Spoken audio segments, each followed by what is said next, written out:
All right, Vijay, Hey, let's turn our AI on and let's go. We're outside our office in London King's Cross and we're going to go on a drive through central London. I'm really excited, Vijay.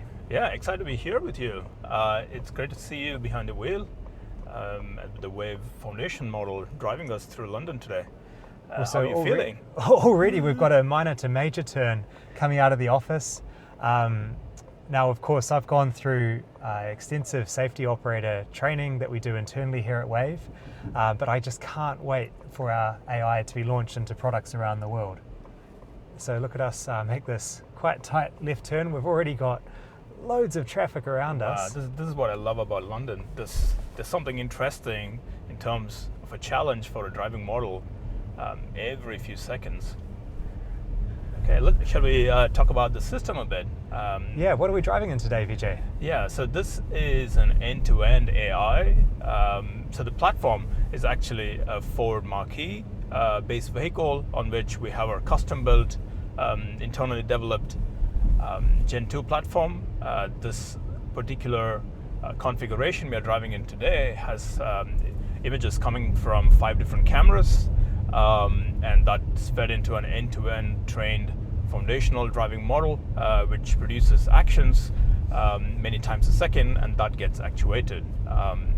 So this model can actually drive many different configurations today, including with other sensors like radars and lidars. But today we have a camera-only driving model. And no high definition maps. It's driving based on, as Vijay said, the sensor input, navigation prompt, style prompt for the style we want the car to drive in, and the output is the trajectory, the actions to drive the car. But it's driving, based on what it sees and making navigation instructions. And I really like back there, we just went through a pedestrian crossing and there were pedestrians on the left, but their body language clearly indicated they weren't going to cross the crossing, and our car confidently went through the crossing. And that's actually quite a complex thing to predict and reason about, but just an example of how intelligent this model is getting. Yeah. I really want to emphasize the word foundational here. This single model is now driving also in the San Francisco Bay Area, in Germany and Japan. So it's the exact same neural network, which is fed images from multiple cameras, a very standard definition map or a navigation map. And as you pointed out, there is no HD mapping of the domain in which we're driving. And what's interesting is this model is trained on data not just from this particular configuration of sensors and sensor configuration, but it's very diverse, very heterogeneous and that's really and the behavior the driving behavior that emerges is very robust, and you see this very nuanced decision making happen in real time around so many different parts of the world. Yeah, and it's amazing for it to be learning now across data from many of our partners, our partner fleets and automotive manufacturers, dash cam data, and of course our own fleet data. And it's that diversity of data that learns the sense of robustness I think we're experiencing today. And the fact that we don't have HD maps makes it inherently very scalable. We today drive not just in urban ODDs, but also highways, interurban, etc. Hey, the cool thing that we saw recently is in the last 90 days, we've driven in over 90 cities across Europe, Asia, and North America. The cool thing for me there was that about half of those cities, we didn't have any data from the vehicle we were driving in. And it was learning from third-party data, which really shows that we can align the representation between these vehicles, geos, sensor sets, and really learn quite generalized behaviors. And then about 15% of the cities we'd actually never been to before or seen in our training set, and it showed zero-shot generalization. So we're seeing that this is becoming a very general-purpose driver. And even, look here, we're coming into the left lane. Again, no lane level prompts, but that's all, it's making those decisions from what it sees and from I guess the foundation model's computer vision. Yeah, I really think that we are at a point in time where embodied AI is Wayve's embodied AI is really catching up to the level of robustness and utility you're seeing in cognitive AI. LLMs, etc. I think it's a fantastic time to be in. Yeah, well, I can't wait to see it deployed in products around the world. Now we're really excited to be enabling driver assistance systems, hands-off and eyes-off experiences, point-to-point hands-off, point-to-point eyes-off, and then of course level 4 robotaxi experiences and mobility and delivery. And I think the great thing is, again, this foundation model can underpin all of those and enable products across those spectrums. But I think we're going to see some interesting scenarios today. It's just past midday here on a sunny summer day in London, and London has just been a great city to pioneer this technology in. Yeah, I really want to sort of talk to you about that. It was a rather unusual choice, isn't it, when compared to what happened in the long history of autonomous vehicles, where people developed the technology in rather less chaotic suburban US cities. Yeah, I mean, London, it's full of multi-agent interactions. Even just here, we had a really nice overtake around that truck, and now driving through a multi-lane road. Of course, there's loads of roundabouts, intersections, and the diversity in London with different road users. Look, now we've got roadworks in front of us, pedestrians, cyclists. It's something one of the things I love about here. Pedestrians stepping onto the road in front of us, and now we need to come up and make a left turn. Okay.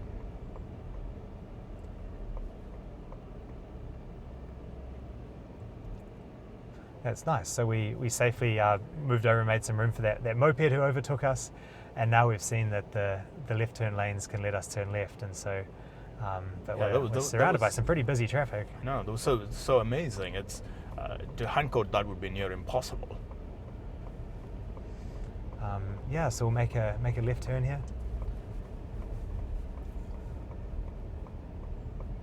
Great. Now that van sort of cut into our lane, but good that we were able to yield for them and now make a right turn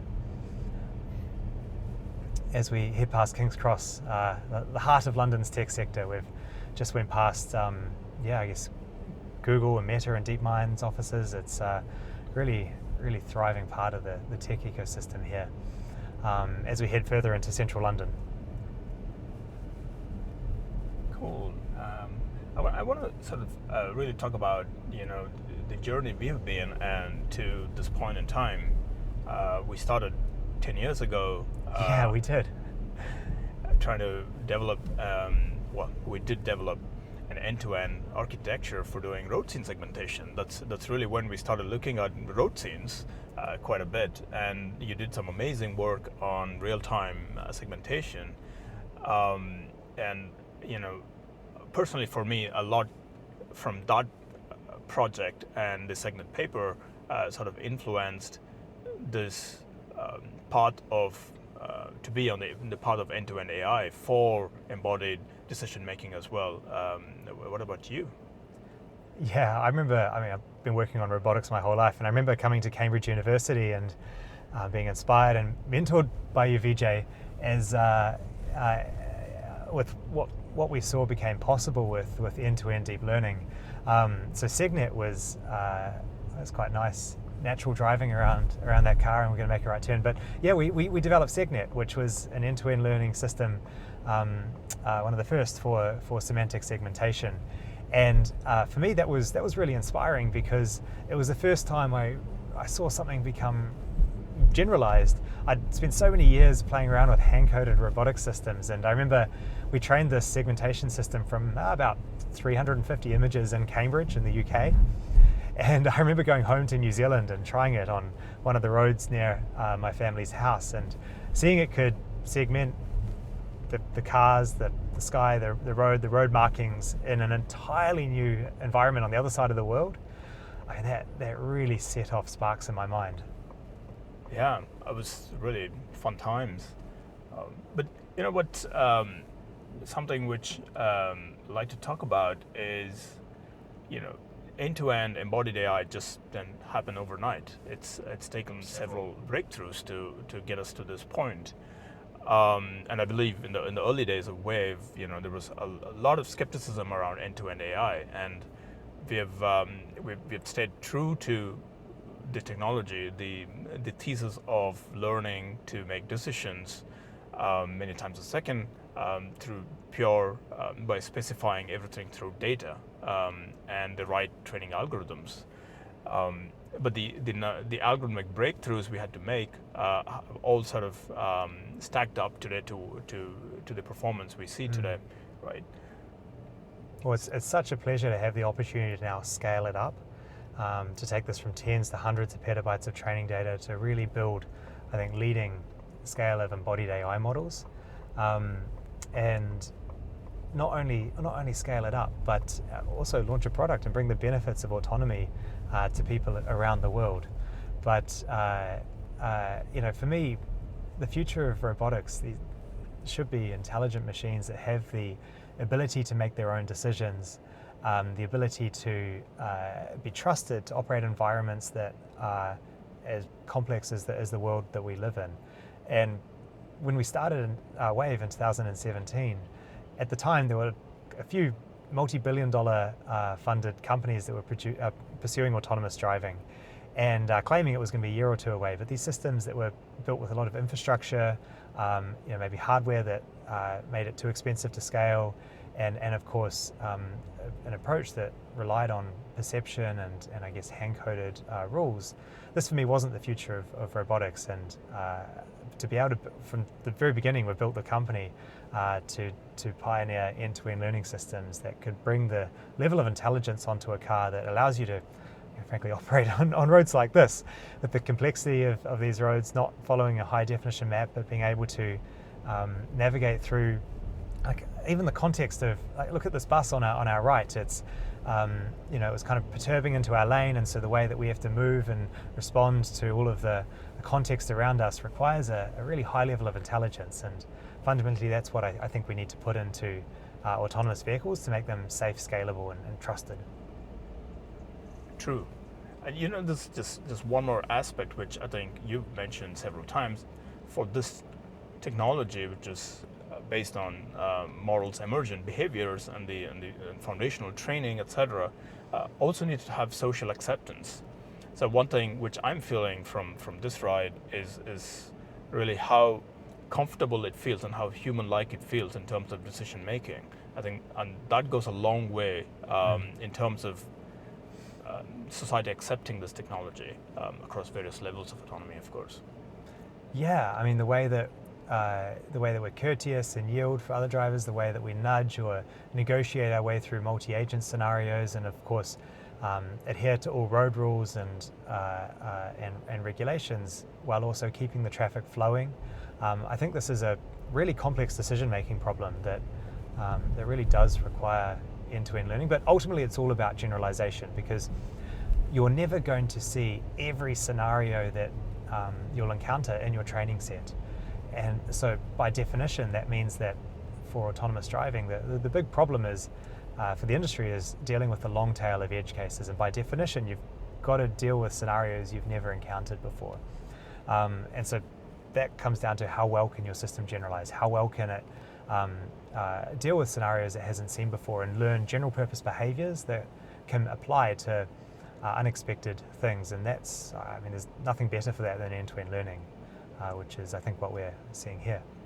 Agreed. And another important aspect from which sort of emerges once again from the foundation model is its ability to adapt to a new geography, a new operating domain quite quickly. And I think a great example is when we saw this model adapt to driving in the US, which is a completely different domain in terms of highways and the rules, etc., and adapting to driving there within a few hundred hours of model's experience there is just remarkable.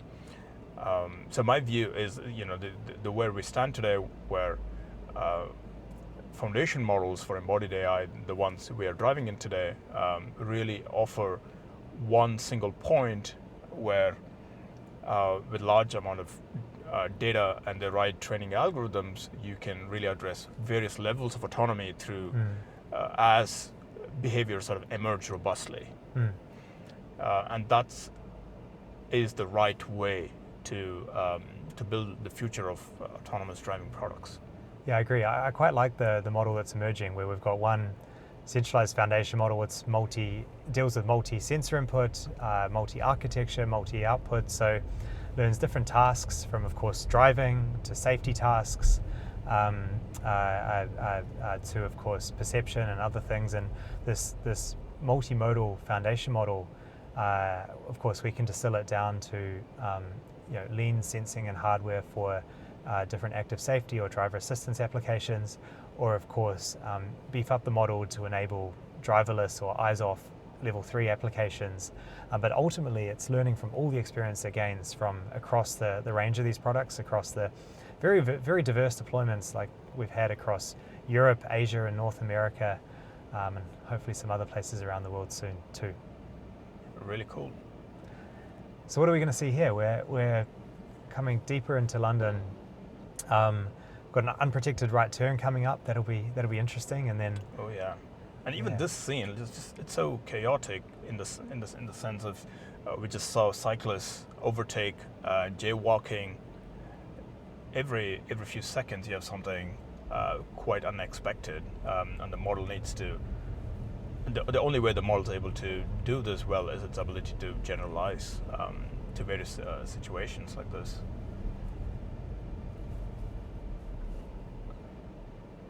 Yeah. Again, that's good behavior. That's nice. It's leaving some space on the pedestrian crossing, in case anyone wants to cross over and judges that there's not enough room on the far side. Good level and good social driving.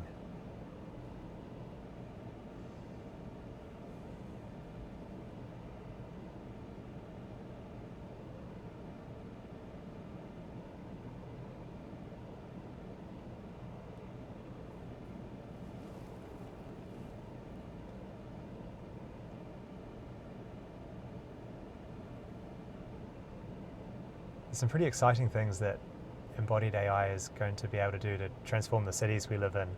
Of course, across road safety, accessibility of transportation, sustainability of transportation. I think there's some really meaningful advances that autonomy can bring there. Here we go. So even beyond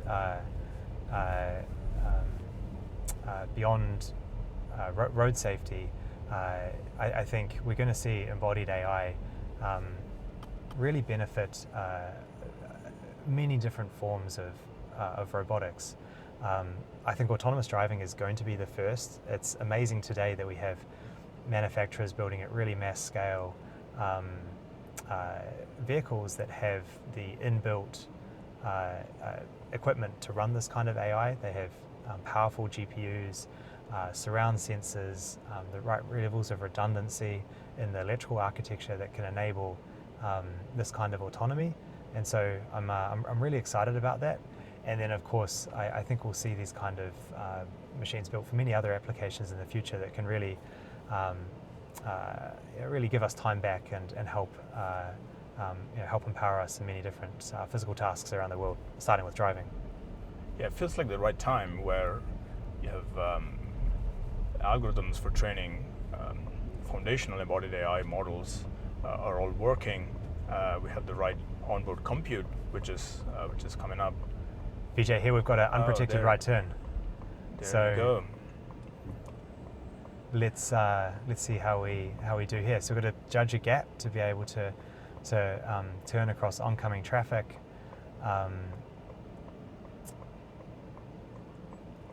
So we've got some oncoming moped, taxi. The light goes amber, and now we clear the intersection. Very good. That's nice. And now we've got a busy road ahead of us with a double park vehicle on the left. We've got a moped on our right that we're good. We slow down for.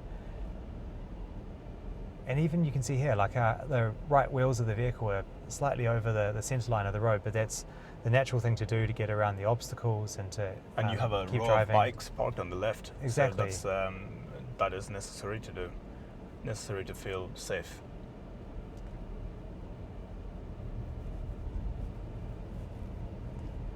Yes, and of course this scaffolding truck on our left that we're coming around as well, very naturally, and now... There's another interesting scene ahead. Yes.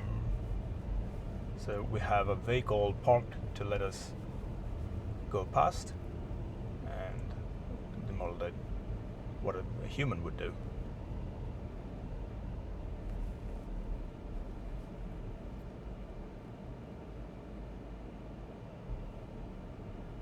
What area are we in now? We're coming through, I think we're in Fitzrovia. We're coming into Soho. So we should expect a lot more pedestrian traffic. Well, actually it's almost 1 o'clock in the middle of the day, and so I guess lots of people were out for lunch. So yes, very, very busy.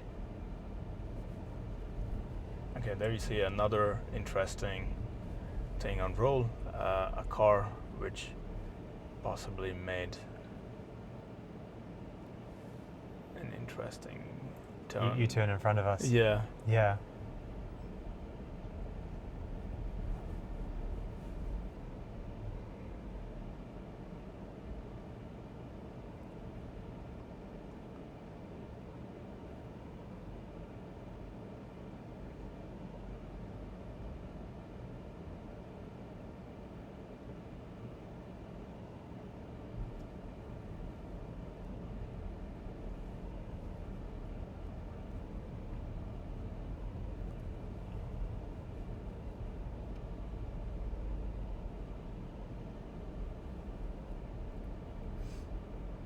This is busy, eh? How many actors do you think are in this scene? There's probably 30 or 40 pedestrians, maybe 20 different active vehicles around us. I mean, one of the interesting things is that so many of those actors are irrelevant to our current driving. That's right. And so our AI, I guess, to be most efficient, should learn where to focus its reasoning, and do so with good efficiency, and but of course being aware of risks and I guess things around all the vehicle at once. Here we've got some pedestrians on the crossing in front of us.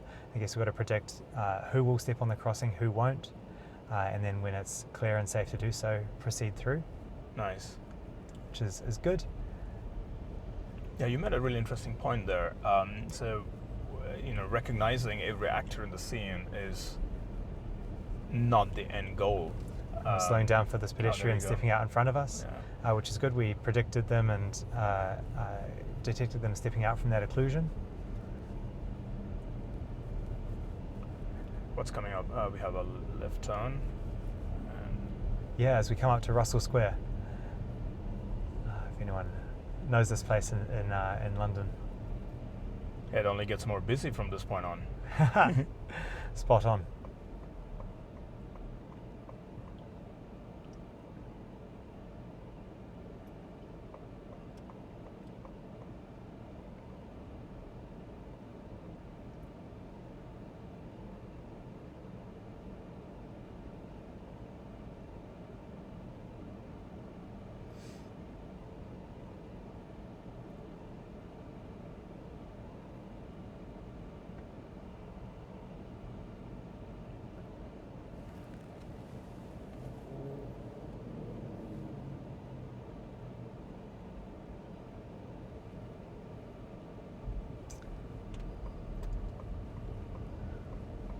All right.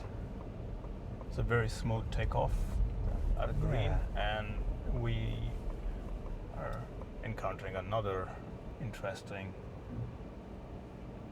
scenario here. Yeah. We're lined up. So we're behind a cab. Behind a bus. Behind a bus, and the cab is sort of offset from the center, or rather, trying to make an overtake.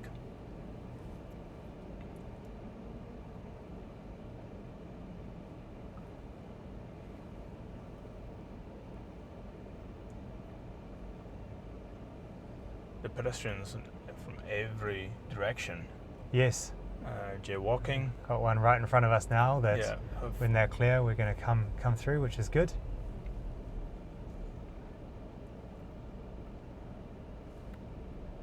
I didn't know a bus could squeeze past there.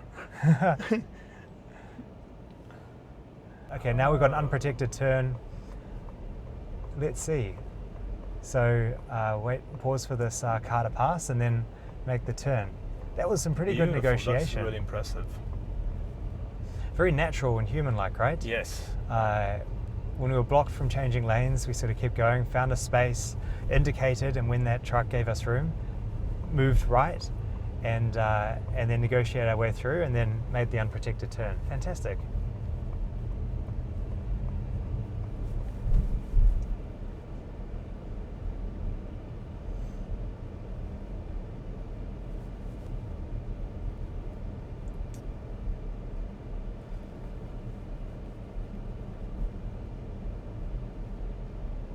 What's coming up by right turn?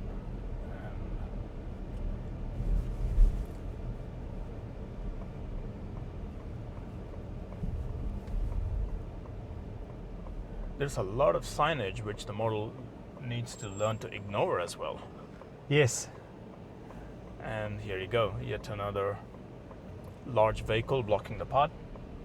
Yep, and there we go. So we turned, recognized that taxi was going to make a turn, so the road was free for us to go. Oh, this is an interesting road, very, very busy. We've got the British Museum on our right as well. Cool, more traffic, more pedestrians, and a taxi people, that waves us past. Yes. And now stopping. Is she crossing? I don't know. Nope. Okay. There we go. All right. So this is going to be a tight space to squeeze through. So there's the intent to squeeze through, which is emerging from the model. We've got some taxis around here, and then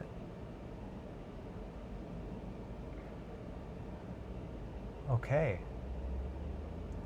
This is going to be really interesting to see us negotiate our way through, as these cars will try push up and push through. Now there's space. Now there's space. And fantastic. Fantastic. It's quite natural and human-like. Now we're going to pause for this car, make our way through, be mindful of these pedestrians that are looking to step out. And there's the car indicating it's trying to pull out, so negotiated that really well. And very busy pedestrian crossing here. Yes. Right outside the museum. Lots of vulnerable road users. And well, we should safely and gently pull up here and then wait for a space to push through the pedestrian crossing. Well, that's great. There was someone standing right beside it, but their back was to the crossing, so clearly they weren't going to step on, and so it was safe to go through then. Brilliant.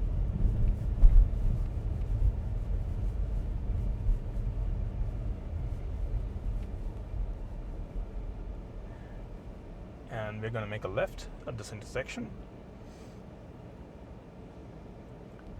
Really, we're at the heart of London at this point.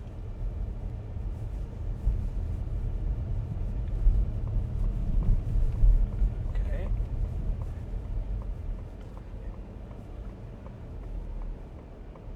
Great. Clearing the intersection when it went amber as we were already committed, and now here we're out. Heading down to make a left, and then we start to drive back to our office.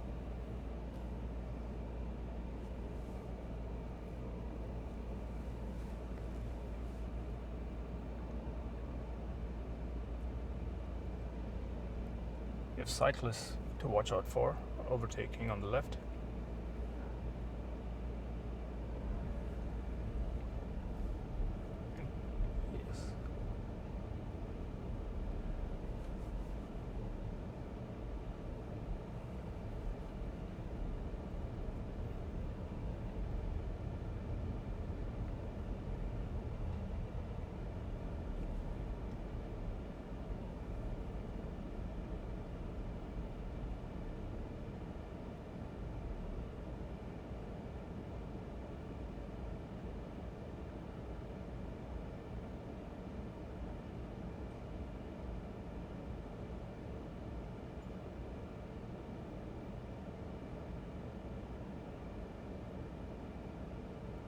Alex, you've driven the same model now in Germany and Japan as well, and the US. Can you talk us through that? Yeah, I mean, it's been really cool for me over the last year. I mean, just 1 year ago, we were only driving in central London. And now to see the AI learn to drive in countries across Europe, Asia, North America, to learn highway driving, to, of course, learn all of the safety maneuvers and everything else required for a compliant and robust product, has just been awesome. And it was quite interesting seeing us, of course, we brought the AI to the US for the first time. We had to learn how to drive on the right side of the road, and some local road rules like you can turn right at red lights in the US. That was awesome. And I really like the 4-way or 3-way stops, which you have to learn. There's an implicit priority order there, something which is very unique to the US. Oh, absolutely. And then when we went to Germany, of course, we had to, the input to the model, we also we condition it with a prompt of which country it's in, so it knows which driving culture to apply. Yeah, when we went to Germany, of course, you still drive on the right there, but you can't turn right at red lights. But then you also have Autobahn driving, where today we drive up to 120 kilometers an hour autonomously on the Autobahn. And so there's many different I guess, local driving cultures that you get to experience. And the diversity we've had around the world, I mean, some of my favorites has been seeing us drive through the Alps in Europe, or some dirt roads in Italy. We went and saw some snowy scenes in North America, or of course Tokyo was really neat to go through. Actually, driving through central Tokyo, you see things like, of course, the tight, narrow residential streets. You've got people dressed up as Mario Kart on go-karts driving through the middle of the city, and just a very different driving environment to central London. Yeah, increasingly it begins to feel like a human renting a car in a new city, in a new country, and learning to drive very quickly with the local rules, with a few hundred hours of driving. I found that in Stuttgart. Like when I went there and tried out AI, it was a foreign country to me. Navigation was new, was different, and it was a real delight to just actually have that stress taken off and have our AI drive me through the city. Yeah, drove for many hours there. It was brilliant.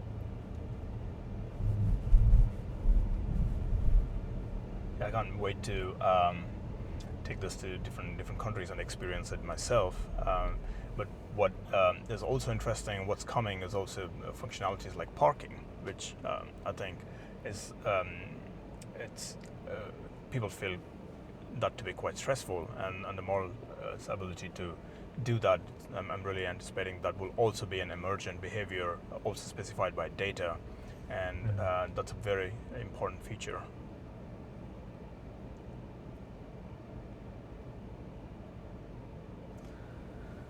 Great, so we've got a bus lane coming up in front of us, and so we'll have to recognize that and navigate out of the bus lane. And then, oh man, there's just so much traffic today. And back through the roads, we'll head back up to our office. There you go. Okay, so let's watch this. So we've got cars on our right. So we're indicating, and there we go, making smooth merge into the other lane to get out of this bus lane on our left, which, of course, none of this is pre-mapped. This is all recognizing that's a bus lane from the AI's vision. Yeah.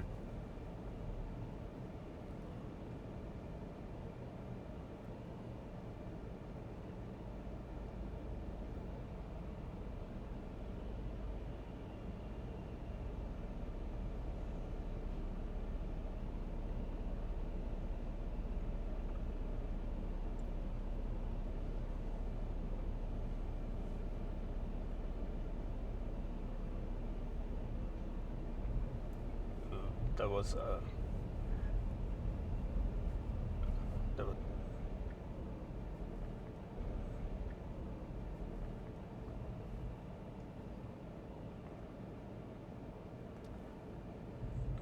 It's good leaving there space, again, making sure we're yes. not going to be stuck in the intersection. And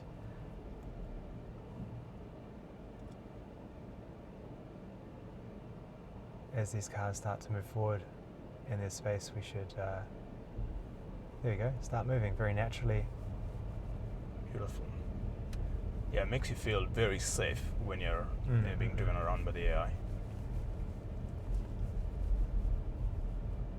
Yes, very predictable, very reliable, very human-like driving. I can't wait to get it launched so that people around the world can experience this.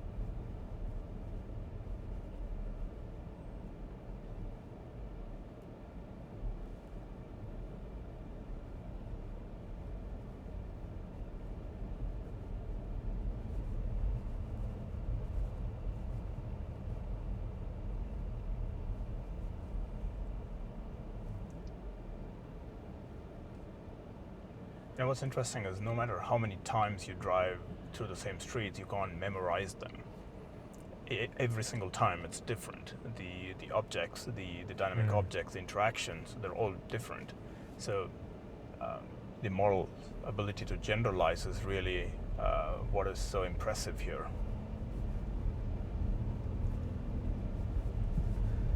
Yeah, and we've really challenged ourselves to prove that, right? With this roadshow around 500 cities this year with our AI, including cities that are completely new and new for us. It's it's quite remarkable. There are many similarities between embodied and cognitive AI, robotics and large language models, right? But also some differences. It's interesting to compare and contrast because similarities, right? We see both spaces just scale very well with data and compute, and but then for embodied AI, there are some key differences, like the physical system that you need to work with and co-develop alongside the AI. So this is everything from dealing with inference compute limitations to sensor configurations and limitations, or sensor diversity and heterogeneity in the data set. And then, of course, on the safety side, the fact that there is just, rightly so, such a high burden of not just performance expectations, but also the need to validate and actually prove the level of performance before we launch any product. And that's something that we think a lot about through large-scale off-road testing, through simulation and data analysis, to make sure that we can prove level of safety before we launch models. And the good news is I think there's some really clear standards and regulations now in automotive that actually provides a good framework for this. And it's less of an open-ended problem. It's well defined, but requires extraordinary scale of data and compute and simulation. Yeah. I mean, two very interesting things. One, which I find, are how quickly embodied AI is now catching up to cognitive AI in terms of its ability to generalize and scale with data and compute. And also the meeting of embodied and cognitive AI is going to unleash a new generation of models which are much more competent and can totally redefine how we think about autonomy and building cars, software for cars itself. But let's talk a bit about behind the scenes, what we do in terms of simulation for evaluation and validation of these for various levels of autonomy. And there are also significant breakthroughs we have made in-house to enable those. Those technologies are quite as important as the driving model in itself. Yeah, 100%. And look, we've been on such a journey over the years there. From in 2018, we used to build world models and had some of the very first model-based reinforcement learning systems. Then, we tried various things with procedural game engines, but ultimately found that they didn't scale. And just like driving policies, the best way to scale is with end-to-end learning. We've found the same is true with simulation, is having a data-driven stack, something that can really adversarially test the robustness of the driving performance. This is what we found is the way to scale. And some of our latest models, we've published some like Gaia, our generative world model for autonomy. It's really closing the sim to real gap. It's creating very photorealistic scenes, but more importantly with a high deal of dynamic realism, with all the different road actors that you see on roads like this. Some very natural driving. We just went round those double parked vehicles, did a lane change after the bus lane. It was really, really pleasing to see, and here we are. We've got some roadworks ahead of us. It's yeah, like you say, no drive is the same on Yes. these roads. You brought up world modeling, and there's something I must say I was really inspired by your early papers you wrote on world models, and you've really continued to invest in world modeling. We really pioneered many of these new models like Gaia in the last 2 or 3 years, and it's really amazing to see how far they've come in terms of closing the sim to real gap, but also I believe we are in a situation where we know how to use them for evaluation, for validation, etc. And those are all becoming very real at this point. Yeah, and you spoke about world models and their ability to scale with data and compute in parallel to driving models. Look at that, very natural negotiation there you emerging go. there. Yeah. As, yeah. But equally, I wanted to really also emphasize that we're rethinking safety in a very end-to-end way, and build safety technology which also scales with experience, models on experience. This is nice, Vijay. We're coming around these roadworks, following temporary traffic lights, and then coming back to the left side of the road when we clear the roadworks. But yeah, I agree. Another rare scenario there, and yeah, so to have alongside the driving model, having safety components which are also end-to-end and scalable is, in my view, very, very important for deployment. Yes. Yeah, and the benefits there are clear, right? When it comes to active safety, emergency braking systems, things like that. We frequently see scenarios like cyclists falling over in front of us, or people stepping out for occlusions, reversing. And I think the key thing with an end-to-end learned system for active safety is it's able to. Here we go. We had someone step out from behind an occlusion there. Yeah. But the ability to predict these kind of things, to predict hazards, and to be able to respond and mitigate to them proactively, rather than respond when it's too late. I think that's the benefit of end-to-end learning, is that it can predict very dynamic scenarios and ensure that we're able to respond proactively to unexpected hazards. And what about language? I mean, Vijay, you worked really early on language, and I remember being so surprised when you first pitched these ideas to me, well before ChatGPT or these products, but maybe in 2021 when you were pitching the idea of bringing language into driving. What have you learned through that work? Yeah, we put out the first vision language action model on the road, driving the car, and I think language, we're only scratching the surface of language for driving today, and there are so many opportunities, including learning from all of the interesting latent representations large language models have in themselves, and connecting them to vision and action, I think has a huge potential.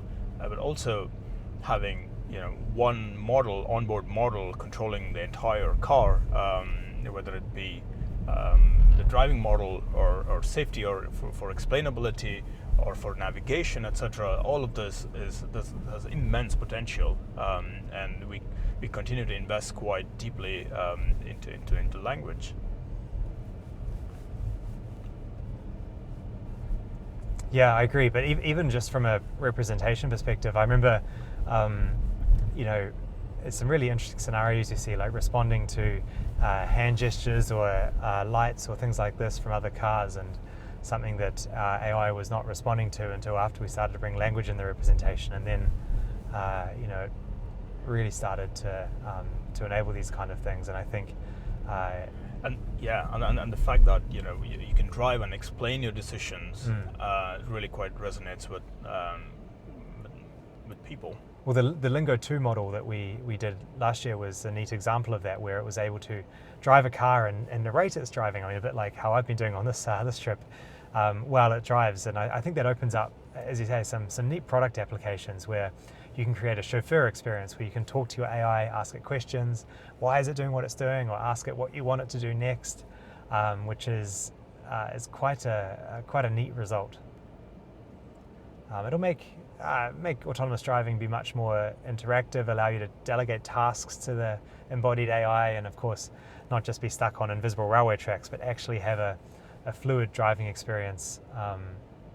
And I think on the back end, on the training side of things, I do believe bringing vision and language and action together into one multimodal foundation model can accelerate few-shot learning, generalizability, adaptation, because of the rich representations which are already imbued, these language models already imbued today. What do we have here? We're going straight through? Okay. Yep. Okay.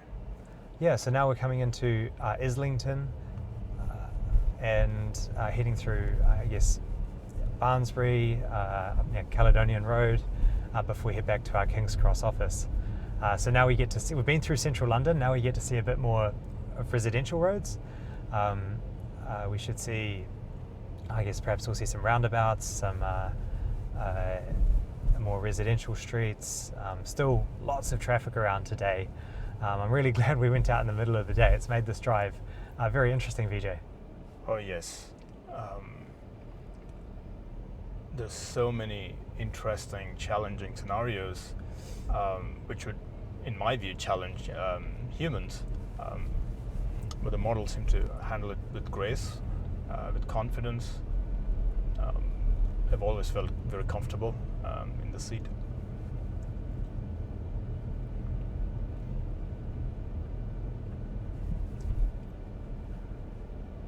Yeah, nice. Always nice having it slow down smoothly for speed bumps.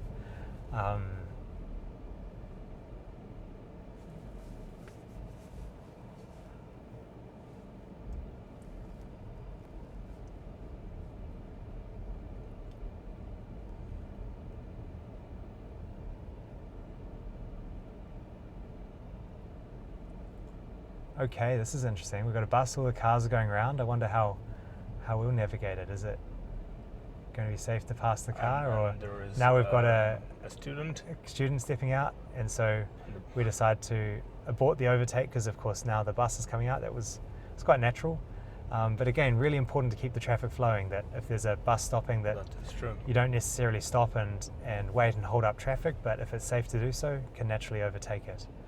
And now here we are pulling up to the red light. Nice. I think that was yet another complex situation. The model negotiated that with confidence.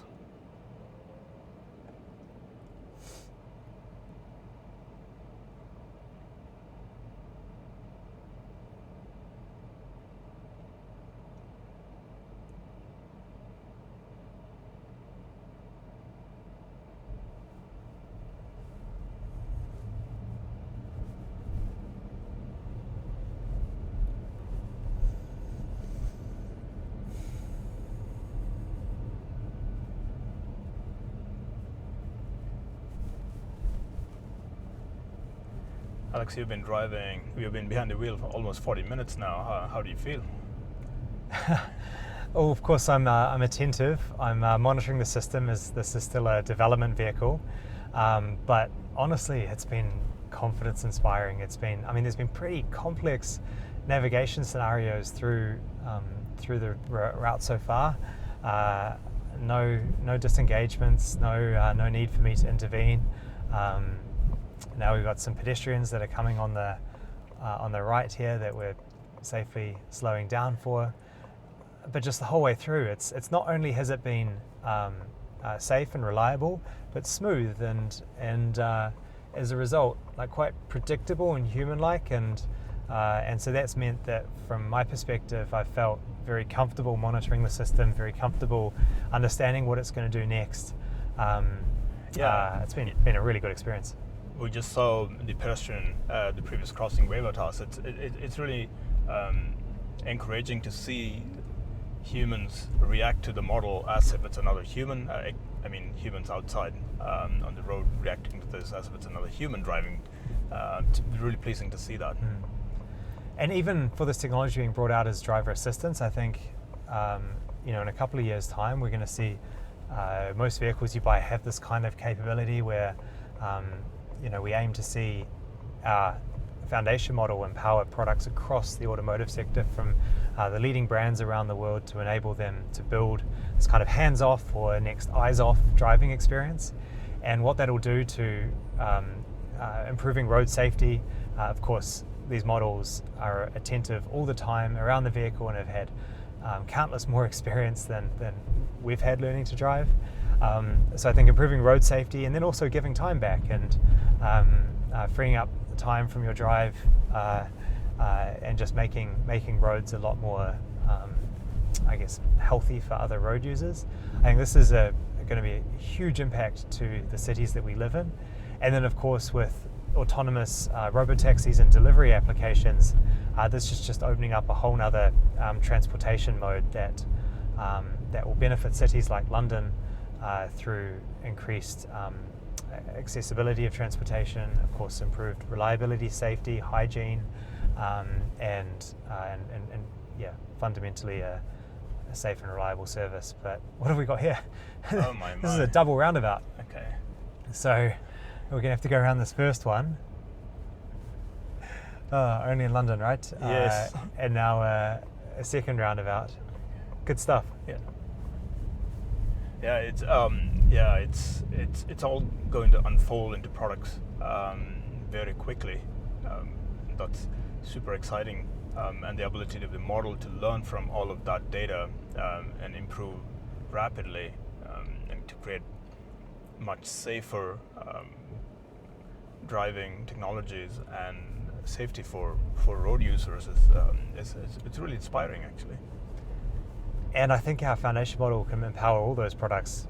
The world's best manufacturers and fleets who want to build amazing driver assistance or driverless products can use this foundation model to bring it into their vehicles and fleet, to customize it to the driver experience and the behaviors that they want, and then bring it out at mass scale in a way that's validated and proven levels of safety. And I think this is what's going to break through the glass ceiling. Take autonomous driving from smaller scale operations in Shanghai and San Francisco and places like this, but really bring it to the world in a way that can drive using the kind of equipment that's built into mass production vehicles, and of course no high definition map, the ability to generalize to scenarios around the world. This is the vision that we're building towards at Wayve, and I think today has been a pretty awesome demonstration of the technology that underpins it. Yeah, I think we've gone through so many different challenges, all perhaps quite new for the model. But one thing I want to also talk about is we've had this model drive around not just in use in several different cities in the world, but also different platforms with different sensors. So I think we've tried about 6 different platforms, meaning vehicle types and sensor configurations. So the generalization is along another dimension as well, which is sensor configurations, vehicle types, etc. So there is scaling in terms of the ability to drive different vehicle types, also unfolding very quickly at the same time as we are able to deal with geographies and very complex operating domains like we encountered on this ride. And of course, this vehicle here has 5 cameras and a single NVIDIA Orin to give this driving experience here. But while that may be a great setup for a hands-off driving system,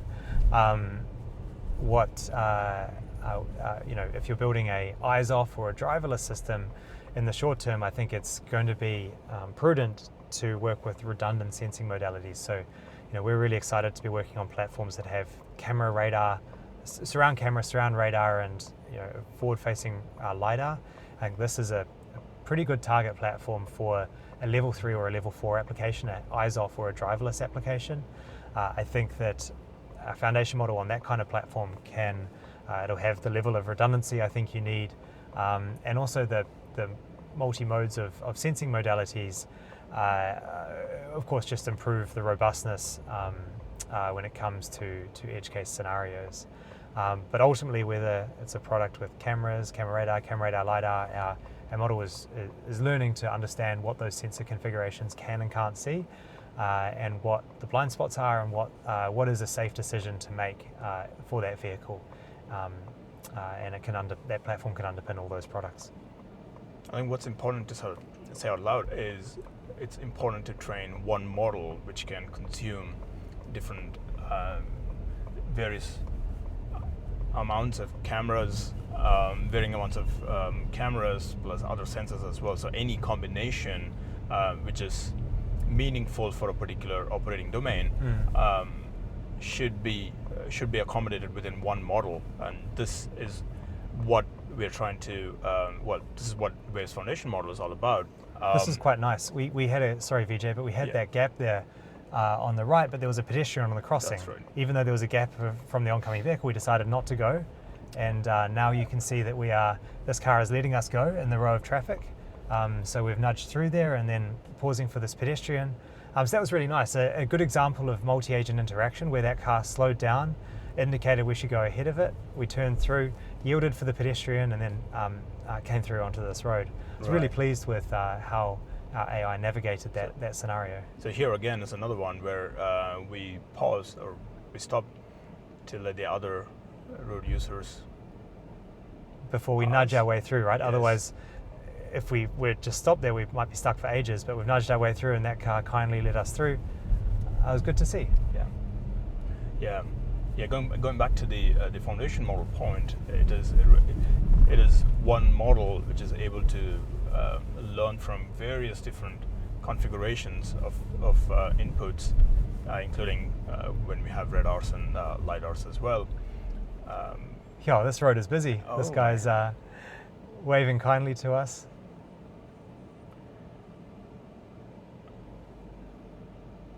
Nice one. And this is exactly the kind of scenarios the model should be able to learn to handle every single day to be able to drive in a domain like London. Yeah, look at that tight gap we just squeezed through. Every few minutes, yes. Just with cameras. Quite nice negotiation around that other vehicle. And here we go back to the office. Yeah. And keeping the flow of traffic, as you say, that's really, really important, and not to be overly conservative, but to keep the flow of traffic going. Exactly. Yeah, well, Vijay, how have you found the ride? It's been about an hour through central London, from our office, and we're maybe a minute from getting back. How's it been? Fantastic, and thank you so much for being attentive and really taking me through fairly complex. I would say much more than fairly complex in terms of the challenges encountered for the model, and I felt very comfortable, very safe. The driving is very smooth. There's no jerkiness at all. So overall, super pleased. And even look at this scenario, right? So we're in the right lane, which is, technically the left lane should be for left turning, but there's a stationary truck on our left that is just parked there, and so they've blocked the entire lane. So rather than just wait for that truck to leave, which might be hours away, coming to be in the right lane, but then using it to turn left is the natural thing to do, and that's what our AI is able to do here. Of course, interpret the environment, interpret the current context, and figure out what is the safe and socially responsible way to actually navigate through that scenario. And now, of course, the light goes green, and we do make this left turn.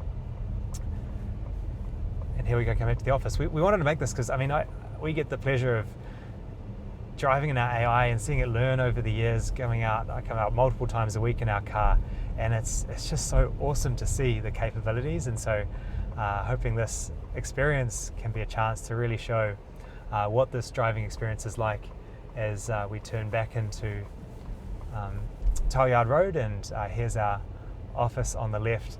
What an amazing hour. Thank you, Vijay. Oh, thank you, Alex.